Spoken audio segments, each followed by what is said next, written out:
বহুত ঐতিহ্যপূৰ্ণ এই মুহূৰ্ত আমাৰ 200 বছৰতকৈ অধিক কাল হৈ গৈছে মূৰ্তিটিৰ ভাগ আৰু একেডাল কাঠতেই মূৰ্তি কটা হৈছে।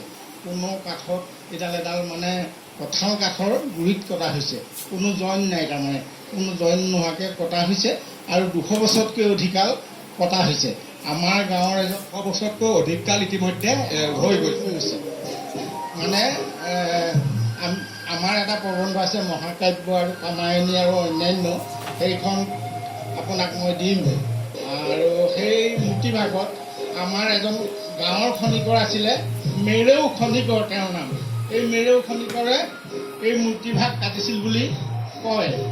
কাৰণ আমি অতীজৰ কথাখিনি ঢুকি নাপাওঁ, কিন্তু আমাৰ পৰম্পৰাগতভাৱে আমাৰ গাঁৱৰে বয়োজ্যেষ্ঠ এগৰাকী বৃদ্ধ আছে, তেওঁৰ 102 বছৰ হৈছে, শ্ৰীযুত লক্ষীনাথ কাকতি। তেখেতক আমি শ্ৰদ্ধাৰে নমস্কাৰ জনাইছোঁ ইয়াৰ পৰাই। তেখেতে কোৱা মতে এই মূৰ্তিভাগৰ মেৰেও খনিকৰে কাটিছিলে।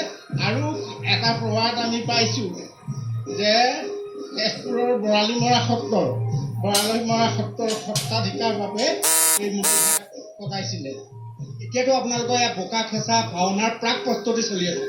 হয়, প্ৰাক মুহূৰ্ত চলি আছে। আৰু তাৰ প্ৰস্তুতি যিটো প্ৰাক প্ৰস্তুতিটো আপোনালোকক দেখুৱাবলৈ চেষ্টা কৰিছোঁ, য'ত এই প্ৰস্তুতি চলি আছে। এই মুহূৰ্তত প্ৰিয় দৰ্শক, অভিভূত হ'ব পৰা এটা পৰম্পৰা, আৰু এই পৰম্পৰাক আমি গৱেষণাৰ বিষয় হিচাপেও ল'ব পাৰোঁ।